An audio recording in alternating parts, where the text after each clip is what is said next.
காலை நேர பிரதான செய்திகளின் ஊடாக நர்மதா சிறில் முதலில் தலைப்பு செய்திகள். 8 கோடி ரூபாய் மாயம். ஸ்ரீலங்கன் ஏர்லைன்ஸ் கணக்கில் நடந்த பகீர் குளறுபடி. அத்தனுக்கலு ஓயா மற்றும் மகா ஓயாவின் நீர்மட்டம் அதிகரிப்பு. தாழ்நில மக்களுக்கு நீர்ப்பாசன திணைக்களம் எச்சரிக்கை. பிரதான நோக்கம் இதுவே. அமெரிக்கர்களின் பொருளாதார நிலைமையை புறக்கணித்த இற்றம்.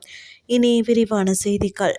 ஸ்ரீலங்கன் ஏர்லைன்ஸ் நிறுவனத்தின் நிதி பரிமாற்றத்தில் ஏற்பட்டுள்ளதாக கூறப்படும் பாரிய தவறு குறித்து அரசாங்கம் உடனடியாக விசாரணை நடத்த வேண்டும் என எதிர்க்கட்சி நாடாளுமன்ற உறுப்பினர் தயாஸ்ரீ ஜெயசேகர வலியுறுத்தியுள்ளார்.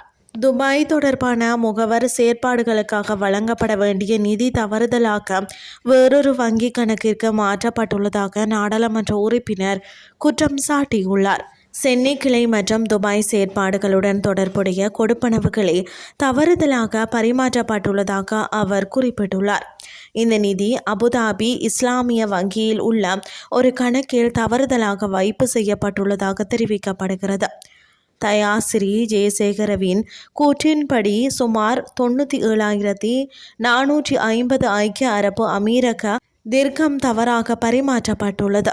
இதன் மதிப்பு சுமார் 80 மில்லியன் ரூபாவுக்கு 8 கோடி ரூபாய் அதிகமாகும். இந்த தொகை பின்னர் வேறொரு வங்கி கணக்கிற்கு மாற்றப்பட்டுள்ளதாகவும் இதனால் அந்த பணத்தை மீண்டும் மீட்பதில் பெரும் சிக்கல்கள் ஏற்பட்டுள்ளதாகவும் அவர் சுட்டிக்காட்டியுள்ளார். இது தொடர்பான நம்பகமான தகவல்கள் தமக்கு கிடைத்துள்ளதாக குறிப்பிட்டுள்ள தயாஸ்ரீ ஜெயசேகர அரசாங்கம் உண்மைகளை சரிபார்த்து இந்த நிதி முறைகேடு அல்லது தவறு குறித்து முறையான விசாரணையை முன்னெடுக்க வேண்டும் என வலியுறுத்தியுள்ளார்.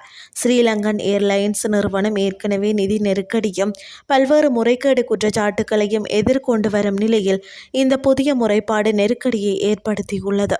நாட்டில் நிலவி வரும் சீரற்ற காலநிலை காரணமாக அத்தனுக்கலு ஓயா மற்றும் மகா ஓயா ஆகியவற்றின் நீர்மட்டம் சடுதியாக அதிகரித்துள்ளதாக நீர்ப்பாசன திணைக்களம் அறிவித்துள்ளது.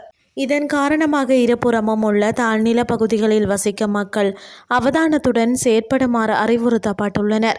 குறிப்பாக நீர்மட்டம் மேலும் அதிகரிக்கும் பட்சத்தில் பாதுகாப்பான இடங்களுக்கு செல்வதற்கான முன்னாயுதங்களை மேற்கொள்ளுமாறும் அனர்த்த முகாமைத்துவ நிலையத்தின் அறிவிப்புகளை தொடர்ந்து அவதானிக்குமாறும் நீர்ப்பாசன திணைக்களம் வலியுறுத்தியுள்ளது.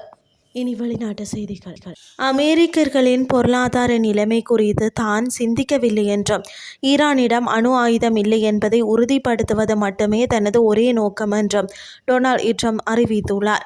நவம்பர் மாதம் நடைபெறவுள்ள இடைக்கால தேர்தல்களில் மக்களின் வாழ்க்கை செலவு அதிகரிப்பு ஒரு முக்கிய பிரச்சனையாக உள்ள நிலையில் ட்ரம்பின் இந்த கருத்துக்கள் அரசியல் ரீதியாக விமர்சனங்களை எழுப்பியுள்ளதாக சர்வதேச வட்டாரங்கள் தெரிவிக்கின்றன.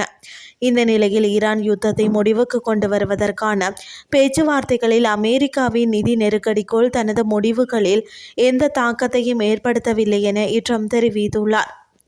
ஈரான் யுத்தத்தினால் எரிசக்தி மற்றும் எரிபொருள் விலைகள் உயர்ந்துள்ளதோடு ஏப்ரல் மாதத்தில் அமெரிக்காவின் நுகர்வோர் பணவீக்கம் கடந்த 3 ஆண்டுகளில் இல்லாத அளவு அதிகரித்துள்ளது.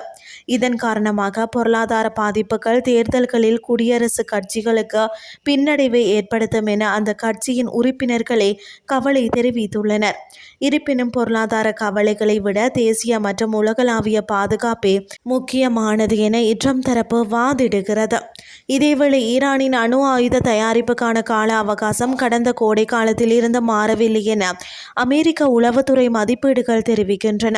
ஈரான் தனது அணுசக்தி திட்டம் அமைதி வழி பயன்பாட்டிற்கானது என்று கூறி வரும் நிலையில் மேற்கத்திய நாடுகள் அதன் நோக்கத்தை சந்தேக கண்ணோடு பார்த்து வருகின்றமை குறிப்பிடத்தக்கது. இத்துடன் செய்திகள் யாவன் நிறைவடைகின்றது. அடுத்த காலை 8:30 எதிர்பாருங்கள். நன்றி.